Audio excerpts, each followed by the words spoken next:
오늘 본문은 이 스데반에 관한 내용이에요. 스데반이라는 사람 우리 한 번 정도는 다 들어봤죠. 예. 이 스데반의 이름의 뜻이 뭔지 아세요? 면류관. 여러분, 이름이라는 것은 그냥 이름이 아니에요. 이름은 곧 그의 정체성이고 거의 그에 걸맞는 삶을 살아가는 걸 보게 돼요. 부모가 자녀에게 이름을 지어줄 때 그러한 마음을 갖고 지어주죠. 이 스데반 역시 아마도 그의 부모가 이렇게 이름을 붙여 이 아이를 세상에 태어나게 했을 때는 아마도 그런 염원을 담아서 그렇게 살도록 소원을 가졌던 것 같아요. 근데 오늘 본문에 보게 되면 이 스데반 그 사람이 기록이 되어져 있는데 공통점 하나가 있어요. 공통점. 그것은 뭐냐면 일관된 긍정적 평가가 이 스데반에게 따라다닌다는 거예요. 여러분, 성경에 여러 인물들이 등장하죠.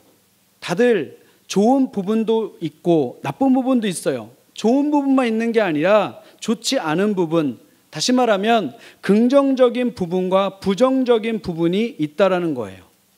우리가 너무나도 잘 아는 믿음의 조상 아브라함, 그도 좋을 때도 있었지만 곤두박질 칠 때도 있었어요. 심지어 자기 아내를 자기 누이라고 속인 적까지 있었어요. 그런데 이 스데반에 대해서는 성경을 보게 되면 일관된 칭찬이 마르지 않는다는 거예요. 몇 가지만 예를 들어보면 오늘 본문에 나와 있는 사실이에요. 성령과 지혜가 충만한 사람, 믿음과 지혜가 충만한 사람, 은혜와 권능이 충만한 사람. 이렇게 거의 사람에겐 거의 극찬에 가까운 수식어로 이 스데반을 칭찬하고 있어요.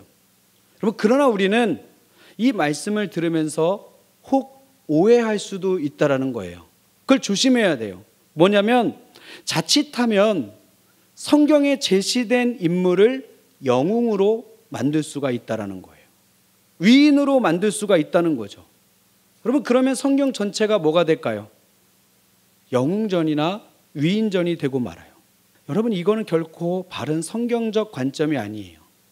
왜냐하면 성경은 많은 위대한 인물을 소개해 놓았지만 한 군데도 사람을 그래서 본받아야 된다, 그쪽으로 메시지를 설정한 적이 없어요. 일관되게 성경 전체는 뭐라고 얘기를 하냐면 인간은 너나 할 것 없이 다 죄인이다. 누구를 막론하고 다 죄인이다. 의인은 없나니 하나도 없다. 그래서 메시아가 예수 그리스도가 필요하다. 그 까닭에 예수님께서 오셨고 우리의 죄를 대속히 위하여서 다른 사람이 아니라 예수님께서 친히 나무에 달려 돌아가신 거예요. 그리고 그 예수를 믿어야만 죄사함을 받아 하나님의 자녀로 살아가게 된다. 오직 예수님만이 온전하신 분이고 우리가 본받고 따라가야 할 대상이다. 이것이 바로 성경 전체 큰 광맥으로 흐르는 일관된 메시지예요. 그래서 오늘 우리는 이 스데반의 모습 속에서 그렇다면 성경 기자는 왜 이렇게 이 사람을 자세히 조명했을까? 아니, 왜 이 사람에 대해서 그렇게 좋은 말들을 많이 나열을 했을까? 그 이유를 찾아야 되는 것이죠. 오늘 본문 8절은 이렇게 말씀합니다. 스데반이 은혜와 권능이 충만하여 큰 기사와 표적을 민간에 행하니. 말씀드린 대로 스데반은 은혜와 권능이 충만했고 그 결과로 인해서 큰 기사와 표적을 민간에 행했다, 그렇게 기록하고 있어요. 정말 대단한 사람이면은 틀림이 없다라는 거예요. 그런데 성경은 그 사람의 대단함을 나타내기 위해서 그것을 기록한 것이 아니라는 거예요. 여기에는 다른 이유가 있어요. 이것이 오늘 우리에게 주는 메시지죠.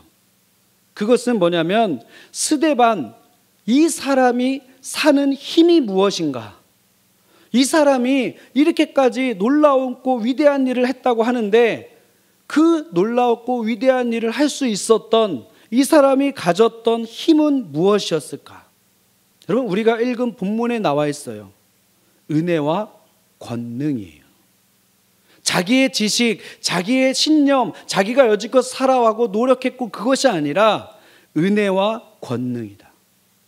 즉 하나님의 은혜와 하나님의 능력으로 스데반이 살아가는 힘을 삼고 있더라. 바로 그 말이에요. 여러분, 똑같은 질문을 여러분에게 한번 해볼까요? 여러분이 사는 힘은 무엇입니까?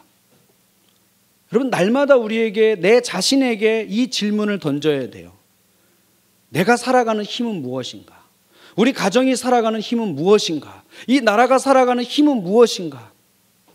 스데반처럼 여러분이 사는 힘 역시 하나님의 은혜와 하나님의 능력이십니까? 믿음으로 고백할 수 있어야 돼요. 여러분, 우리가 아무리 찬양을 많이 하고 아무리 예배를 많이 드리고 아무리 내가 여기에 목사라는 그런 명찰을 차고 있어도 내가 살아가는 힘은 내 자신입니다 라고 한다면 그건 꽝이에요. 예배를 드리고 찬양을 하는 이유는 바로 예배와 찬양과 말씀을 통하여서 내가 살아가는 힘이 지금까지는 나였을지라도 그러한 찬양과 예배와 말씀을 들음으로 인하여서 내 마음에서 싸우는 거예요. 내가 되고 싶은 그 마음을 누르고 은혜와 권능임을 입술로 고백하는 거예요. 사람이 마음으로 믿어 의에 이르고 입술로 시인하여 구원에 이른다 그랬어요. 마음부터 그 사람이 모두 다 착한 사람은 없어요. 의인은 없나니 하나도 없다 그랬고 마음에는 모두가 다 악한 마음뿐이라 그랬어요. 태어날 때부터. 그래서 우리는 날마다 싸우는 거예요. 이 안에서 새로운 것이 올라오는 것이 아니라 새로운 것이 위에서부터 안으로 들어가는 거예요. 그래서 우리가 예배를 드려야 되고 말씀을 들어야 되는 이유가 바로 이것이에요. 그 들은 말씀을 갖고 우리는 기도하며 싸워야 되는 것이죠.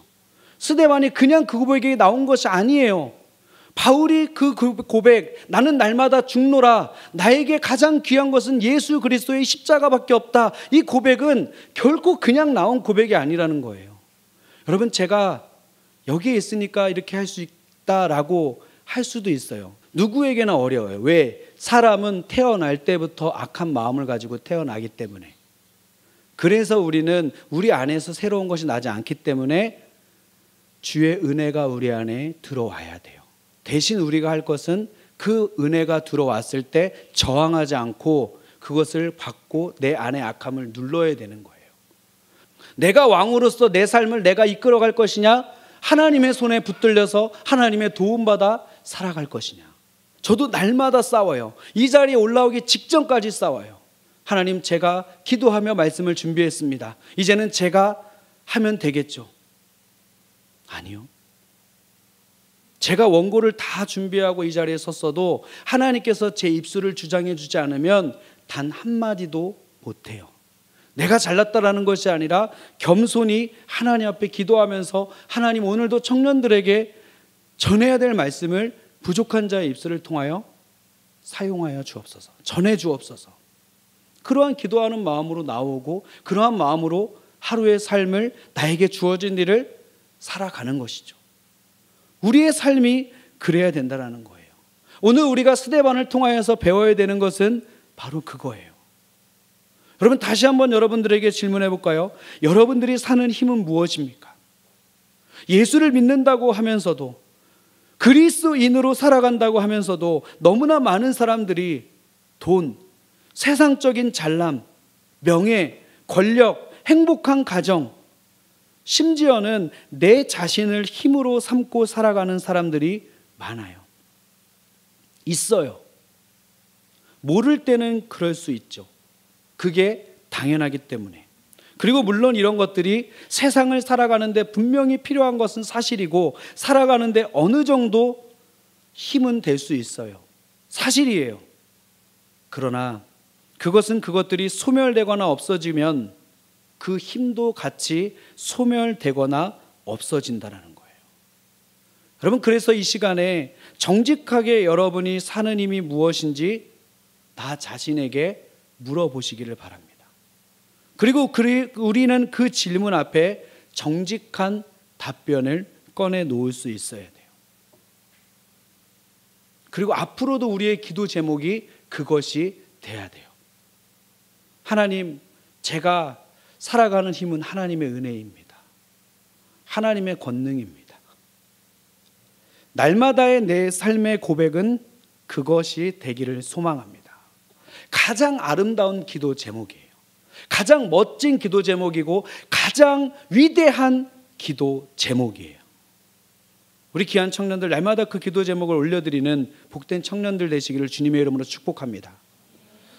늘 인생은 말씀드린 대로 두 가지예요. 순간순간 수많은 갈래길, 고비길마다 하나님은 우리에게 이것을 물으세요. 너 네 힘으로 할래? 내 힘으로 할까? 항상 하나님은 물으세요. 너 네 힘으로 할래? 내 힘으로 할까? 우리의 모든 답변은 후자가 돼야 돼요. 하나님의 도움으로 나가겠습니다. 이 스데반의 죽음을 두고 사도행전 7장 55절에서 56절은 이렇게 말씀합니다. 스데반이 성령이 충만하여 하늘을 우러러 주목하여 하나님의 영광과 및 예수께서 하나님 우편에 서신 것을 보고 말하되 보라 하늘이 열리고 인자가 하나님 우편에 서신 것을 보노라 한대. 여러분, 이 말은 스데반이 잘났다는 이야기를 하는 것이 아니에요. 스데반이라고 하는 그리스도인이 사는 힘이 무엇인가를 설명하는 거예요. 본문 15절은 이렇게 말씀합니다. 공회 중에 앉은 사람들이 다 스데반을 주목하여 보니 그 얼굴이 천사의 얼굴과 같더라. 사람은 자기 안에 가득한 것이 얼굴로 나타나게 되어 있다라는 거예요. 그리고 자기 안에 가득한 것은 그 사람이 평소에 무엇에 몰두해 있는가가 얼굴에 나타나게 되어 있고 마음에 가득하게 되어져 있는 거예요. 지금 스데반은 돌로 맞아 죽을 상황이에요. 그런데 그 사람의 얼굴이 천사의 얼굴과 같이 된다? 현실적으로 어려운 이야기예요. 두려움과 공포 가운데 있어야 되는 게 맞는 거죠. 근데 그의 얼굴이 천사의 얼굴과 같대요. 왜? 그 마음이 성령과 은혜로 충만했기 때문에, 하나님의 은혜로 충만했기 때문에, 내가 지금 이 자리에 있는 것, 내가 내 힘으로 있는 것이 아니라 하나님의 은혜로 있는 것이고, 지금 내가 여기에서 두려움지 않고 웃고 기뻐할 수 있는 이유는 내 안에 주님이 함께 하시기 때문에. 여러분, 그 믿음, 그 마음이라면 어디서든, 그리고 내 자존감이 낮다, 이러한 말은 우리에게 어울리지 않는 말이에요. 그래서 스데반은 이 위기의 순간, 자신을 모함하고 죽이려고 하는 이 위기의 순간에도 누구에게 집중했었냐면 하나님께 집중했었어요.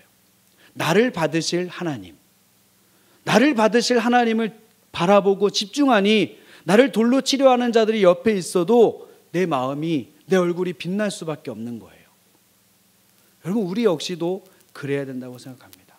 작은 문제, 누구에게는 그게 큰 문제일 수 있어요. 그러나 하나님 편에서 봤을 땐 그 문제가 작은 문제예요.